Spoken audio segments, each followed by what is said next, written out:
National platform for rights of disabled వీరి ఆధ్వర్యంలో ఈరోజు విశాఖపట్నంలో అనేక జిల్లాల నుంచి వచ్చిన మిమ్మల్ని అందరినీ కలవడం నిజంగా అదృష్టం, నాకు ఒక అదృష్టం.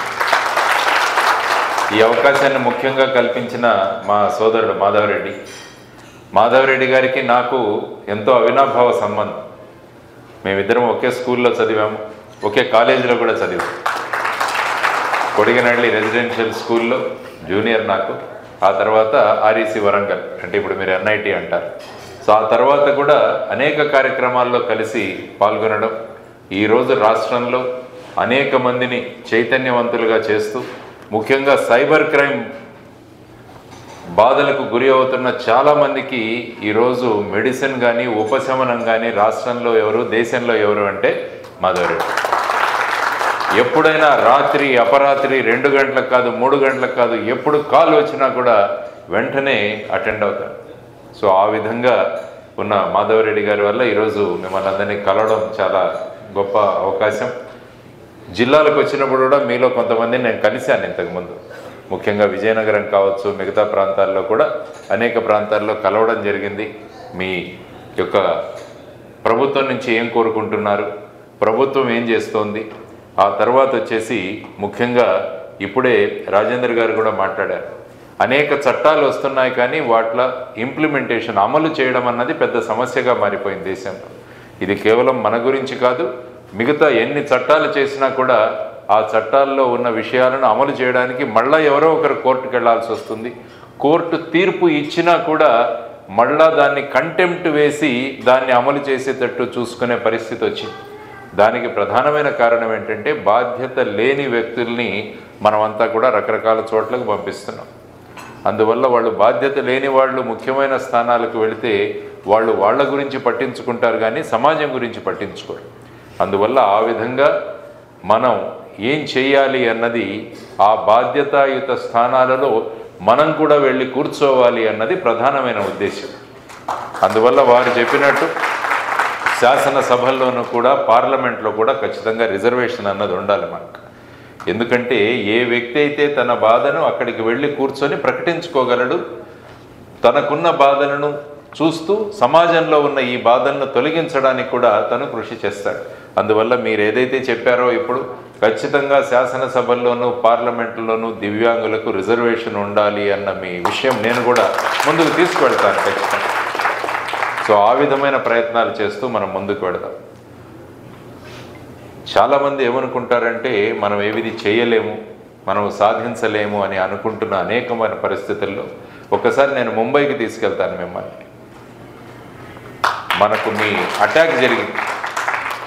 కసాబ్ అనే ఒక వ్యక్తి పాకిస్తాన్ నుంచి వచ్చి అనేక మంది టెర్రరిస్టులను తీసుకొని ముంబైలో అనేక ప్రాంతాల్లో వారు అటాక్ చేశారు. ఆ తర్వాత సిఎస్టీ స్టేషన్కి వచ్చారు, ఛత్రపతి శివాజీ టెర్మినల్ స్టేషన్కి వచ్చారు. ఆ సమయంలో ఒక వ్యక్తి రైల్వే అనౌన్సర్గా కూర్చున్నాడు. అతని పేరు విజయ్ జెండే. అతను కూడా మన దివ్యాంగుడే. ఆ సమయము సందర్భము చూసి వారి అందరినీ ఏ విధంగా మార్గదర్శనం చేశాడంటే ఆయన వల్ల 100ల కొద్దీ ప్యాసింజర్లు అక్కడ ఉన్నవాళ్ళు కాపాడబడ్డారు. కాబట్టి సమయస్ఫూర్తి అన్నది చాలా ముఖ్యం. అందువల్ల చాలామంది ఏమనుకుంటారంటే నేనేమీ చేయలేము అనుకుంటారు.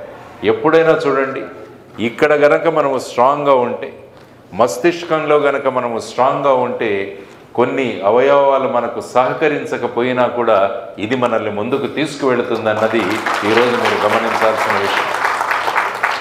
ఎవరైనా మ్యారథాన్ రేసు కూడా చూస్తే చాలామంది 42 కిలోమీటర్ల మ్యారథాన్ని వాళ్ళ ఫిజికల్ ఫిట్నెస్ వల్ల సాధించరు, మెంటల్ ఫిట్నెస్ వల్ల సాధిస్తారు. అందువల్ల మనం కూడా మనకు చిన్న లోపాలు ఉన్నా కూడా అది ఆ లోపము లేదు అని మన మైండ్ సెట్ను తయారు చేసుకోగలిగితే బ్రహ్మాండమైన విజయాలు మనం సాధించగలం.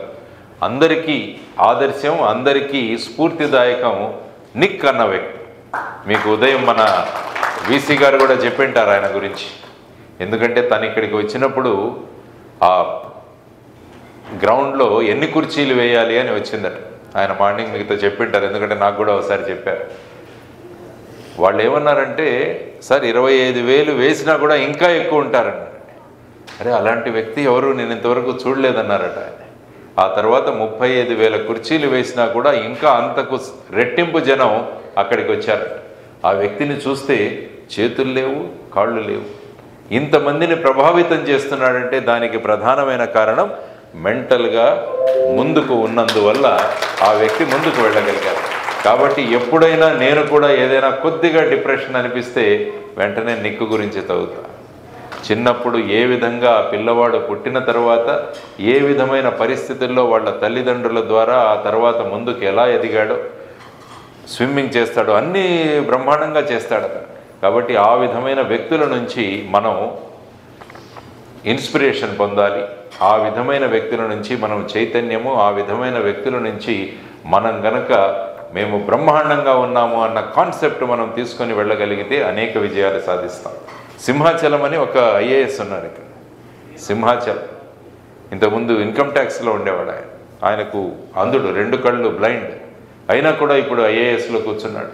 ఐ థింక్ 2014 సంవత్సరంలో టాపర్ ఒక అమ్మాయి హీరానా హీరా, తను కూడా ఒక డాక్టర్ గారు ఉన్నారు, ఆంకాలజిస్ట్. ఐ థింక్ అద్వానీ అనుకుంటాను డాక్టర్, ఆయన బాంబేలో చేస్తారు.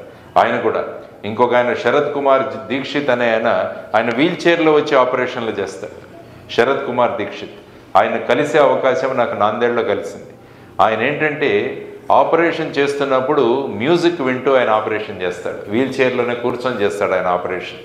ఎంతమంది పిల్లలకు, చాలామంది పిల్లలకు ఆ విధంగా ఆయన వాళ్లకు జీవనదానం చేశాడు. అందువల్ల వీళ్ళందరి ఉదాహరణలు ఎందుకు ఇస్తున్నానంటే, అరుణిమా సిన్హా కూడా తీసుకోవచ్చు మీరు. యాక్సిడెంట్లో కాళ్ళు పోగొట్టుకొని ఎవరెస్ట్ శిఖరాన్ని ఎక్కగలిగింది అరుణిమా సిన్హా. ఆ తర్వాత సుధా చంద్రన్, మీకు కూడా తెలుసు, ఆవిడ సినిమాలు డాన్సర్, బ్రహ్మాండమైన డాన్సర్. సో ఈ విధంగా ఉదాహరణలు చెప్పుకుంటూ పోతే అనేక మంది మనకు దొరుకుతారు. అందువల్ల ఎప్పుడు కూడా మనలో ఉన్న శక్తులను, మనలో ఉన్న శక్తిని ముందుకు తీసుకువెళ్ళేది మెయిన్గా మన థింకింగ్ ప్రాసెస్. కాబట్టి ఆలోచన విధానాలను ఎప్పుడూ కూడా ఉన్నతంగా మనం పెట్టుకోగలిగితే ఎటువంటి అవరోధాన్నైనా కూడా మనం ముందుకు తీసుకువెళ్ళగలం.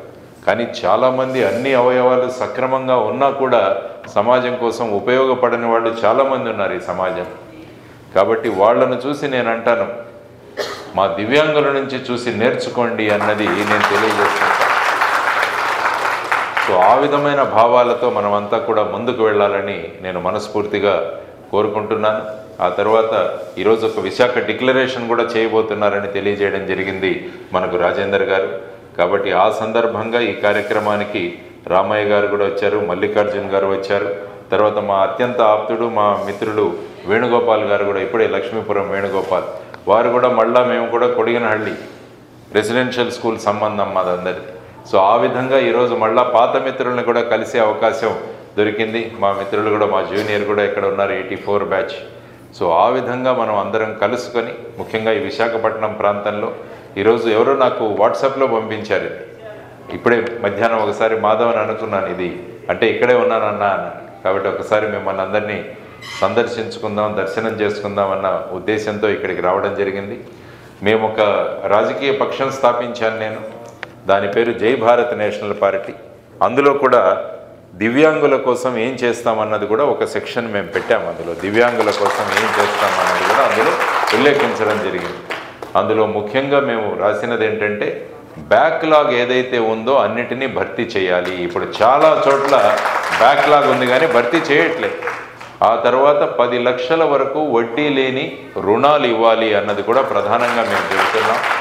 ఆ తర్వాత ఏవైతే దివ్యాంగులకు కావాలో ఇన్స్ట్రుమెంట్స్ కానీ, వీల్ చైర్స్ కానీ, ఇవన్నీ కూడా మంచి క్వాలిటీ వీల్ చైర్స్ కానీ, మిగతా ఎక్విప్మెంట్ ఏదైతే ఉందో అదంతా కూడా చేయాలి. ఈవెన్ ఎలక్ట్రిక్ వెహికల్స్ కూడా ప్రొవైడ్ చేసినప్పుడు అసలు ఏమాత్రం ట్యాక్స్ లేకుండా వాళ్ళకి ఇవ్వాలి. ఇలా అనేక విషయాలు దివ్యాంగుల గురించి కూడా మా మేనిఫెస్టోలో ప్రవేశపెట్టడం జరిగింది. అందువల్ల ఎవరైనా మీలో కనుక ఈ ఎన్నికల్లో నిలబడాలనుకుంటే టికెట్లు ఇవ్వడానికి మేము సిద్ధంగా ఉన్నామని కూడా మేము తెలియజేస్తాం. కాబట్టి ఈ విశాఖ డిక్లరేషన్ తర్వాత మీరు ఆలోచించండి. ప్రాతినిధ్యం ఎవరైనా వహించాలని అనుకుంటే ఖచ్చితంగా వాళ్లకు మా పార్టీలో ఎవరు కూడా డబ్బులు పెట్టాల్సిన అవసరం లేదు. ఎందుకంటే ఇప్పుడు ఎన్నికలు అనేసరికి 40 కోట్లు 50 కోట్లు మాట్లాడుతున్న ఈ ప్రపంచంలో ఏమీ లేదు. మనం జీరో బడ్జెట్ పాలిటిక్స్, దానికి కూడా ఆద్యుడు మాధవరెడ్డి. జీరో బడ్జెట్ పాలిటిక్స్ అంటే ఏదైతే ఎన్నికల కమిషన్ మనకు చెబుతుందో, ఇప్పుడు ఎమ్మెల్యే 40 లక్షలు, ఎంపీ 90 లక్షల దాకా ఖర్చు పెట్టవచ్చు. కాబట్టి ఆ ఖర్చులోనే మనం ఉంటూ, ఈ మధ్య సోషల్ మీడియా కూడా బ్రహ్మాండంగా వచ్చింది, అందులో ఖర్చు చేయాల్సిన అవసరం లేదు. ఎప్పుడు మాధవ్ నాకు అదే చెప్తుంటాడు, అన్న సోషల్ మీడియా ఉంది, దాంట్లో ఒక పైసా పెట్టాల్సిన అవసరం లేదు, మనం దాన్ని ముందుకు తీసుకుపోవచ్చని. సో ఆ విధంగా సోషల్ మీడియా ద్వారా చేస్తూ, మీలో ఎవరైనా ఇంట్రెస్టెడ్ ఉంటే, ఏదైనా కాన్స్టిట్యుయెన్సీలో మేము చేస్తామని ఉంటే ఈ మీటింగ్ తర్వాత నాకు తెలియజేయగలిగితే మనం దాని గురించి ఖచ్చితంగా మనం ఆలోచిస్తాం. ఎందుకంటే మనం వెళ్ళి అసెంబ్లీలో కూర్చోవాలి, పార్లమెంటులో కూర్చోవాలి. అప్పుడే మన సమస్యలు ఏవైతే ఉంటాయో అవి తీరుతాయి. కొత్త చట్టాలు కూడా చేయడానికి కూడా అవకాశం ఉంటుంది. ఎందుకంటే శాసనసభ్యులు శాసనసభలో కూర్చొని చట్టాలు చేయడానికి వాళ్ళు వచ్చారు. కానీ ఇప్పుడు శాసనసభ్యులు ఎందుకు ఎన్నికవుతున్నారో కూడా చాలామందికి తెలియదు. వాళ్ళు ఏమనుకుంటారంటే కాంట్రాక్ట్లో 10% రావాలి, దీంట్లో ఇసుక తవ్వేయాలి, కొండలు కొట్టేయాలి, ఇదే ఎమ్మెల్యేలు ఎంపీల పని అని చాలామంది ఎమ్మెల్యేలు ఎంపీలు అనుకుంటున్నారు. కానీ వాళ్ళ ముఖ్య పని ఏంటంటే శాసనసభల్లో కూర్చొని, అందుకనే వాళ్ళని శాసనసభ్యులు అంటారు, శాసనసభలో కూర్చొని ప్రజలకు కావాల్సిన చట్టాలను ఏర్పాటు చేయడమే శాసనసభ్యుల యొక్క ప్రధానమైన కర్తవ్యం అని తెలియదు. వాళ్ళు ఏమనుకుంటారు, పెళ్ళిళ్ళకి వెళ్ళిపోతే సరిపోతుంది, ఏదైనా కార్యాలు ఏదైనా ఉంటే వాళ్ళ ఇంటికి వెళ్ళిపోతే సరిపోతుంది, మమ్మల్ని ఎన్నుకుంటారు అంటారు. కాబట్టి ఇటువంటి మైండ్ సెట్ను కూడా మార్చాల్సిన అవసరం ఉంది.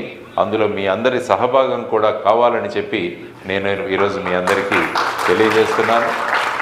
అదేవిధంగా ఈరోజు విశాఖ డిక్లరేషన్ తర్వాత ఆ డిక్లరేషన్ కాపీ కూడా మాకు ఇస్తే మా మేనిఫెస్టోలో కూడా పొందుపరిచే ప్రయత్నం ఖచ్చితంగా చేస్తాము. ఆ తర్వాత ఈ ఎలక్షన్లు అన్నది ఒక భాగం. ఎలక్షన్లు ఉన్నా లేకున్నా కూడా మనం అందరం కలిసి పనిచేద్దామన్నది నేను తెలియజేస్తున్నాను.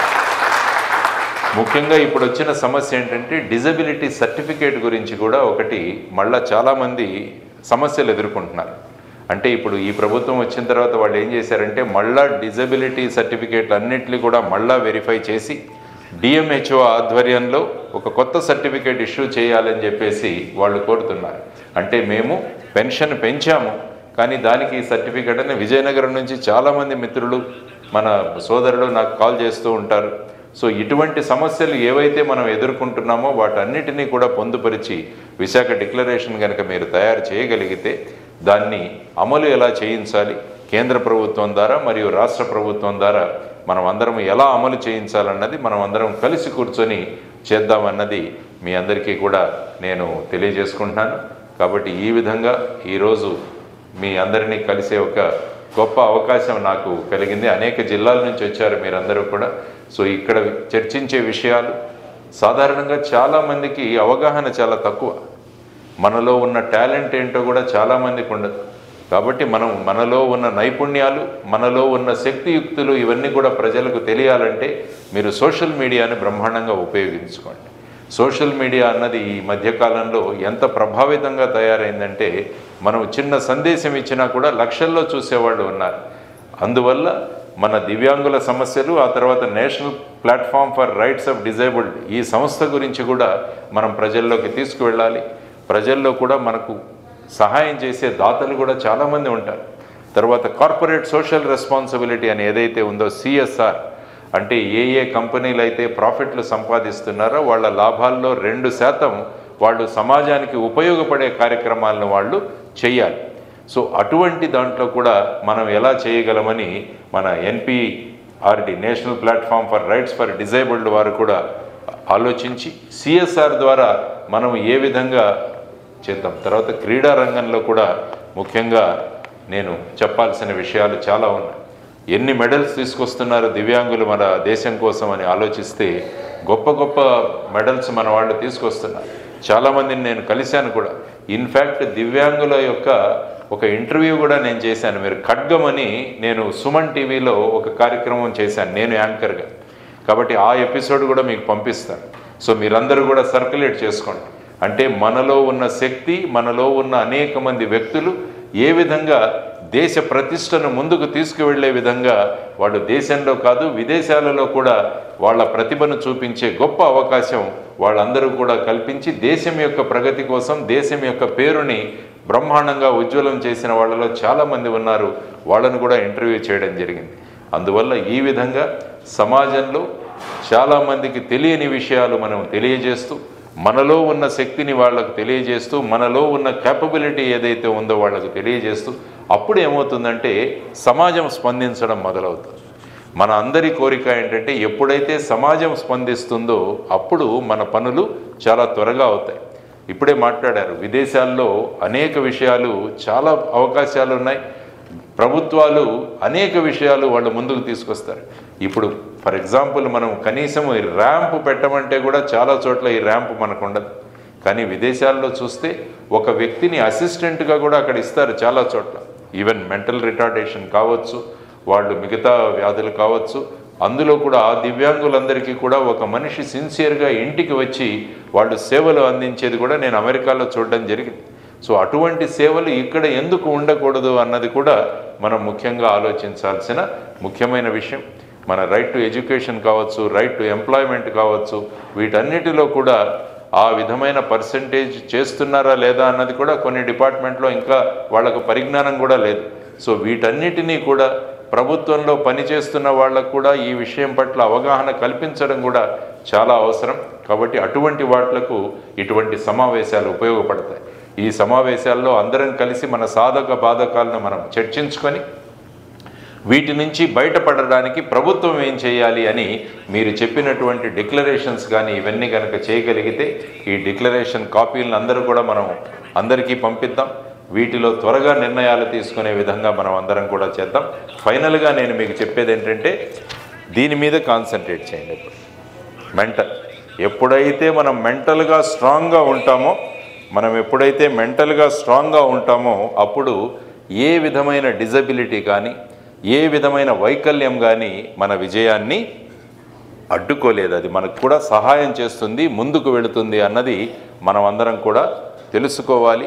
సో ఆ విధంగా ఉన్న మీరందరూ కూడా ఈరోజు ఇక్కడికి వచ్చి అనేక విషయాలను ఈరోజు చర్చించి విశాఖ డిక్లరేషన్ అన్న పేరుతో మనకున్న అనేక విషయాలను పొందుపరిచి మీరు సమాజాన్ని చైతన్యవంతపరిచే దిశగా మీరు తీసుకుంటున్న ఈ అడుగులు ఏవైతే ఉన్నాయో ఇవి వడివడిగా అడుగులు పడి సమస్యలన్నీ కూడా త్వరగా పరిష్కారం అవుతాయని నేను మనస్ఫూర్తిగా కోరుకుంటూ నా వంతు కర్తవ్యంగా నేను చేయాల్సినదంతా ఖచ్చితంగా చేస్తానని మీ అందరికీ తెలియజేస్తూ నాకు ఈ అవకాశం ఇచ్చినందుకు ముఖ్యంగా సోదరుడు మాధవరెడ్డికి, తర్వాత వచ్చేసి శ్రీ రాజేందర్ గారికి, మిగతా సభ్యులందరికీ కూడా కృతజ్ఞతలు వ్యక్తం చేస్తూ సెలవు తీసుకుంటున్నాను. నమస్కారం.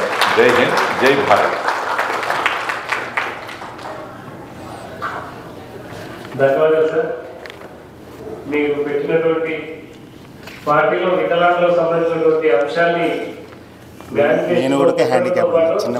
వికలాంగులు కూడా చట్టసభల్లో కూర్చునేలా అవసరమైతే మీరు పోటీ చేయడానికి సిద్ధంగా ఉంటే ఎమ్మెల్యే కానీ ఎంపీ సీట్లు కానీ ఇస్తారని చెప్పేసి మనకు చెప్పినటువంటి ఏ పార్టీ కూడా ఈరోజు మీకు ఇక్కడ ఎవరు కూడా చెప్పరు. అంత ఆ రకంగా అవకాశాలు కల్పించే విధంగా మీరు చెప్పిన హామీ ఇచ్చినందుకు సార్కు ప్రత్యేకమైన ధన్యవాదాలు తెలియజేస్తూ శంకర్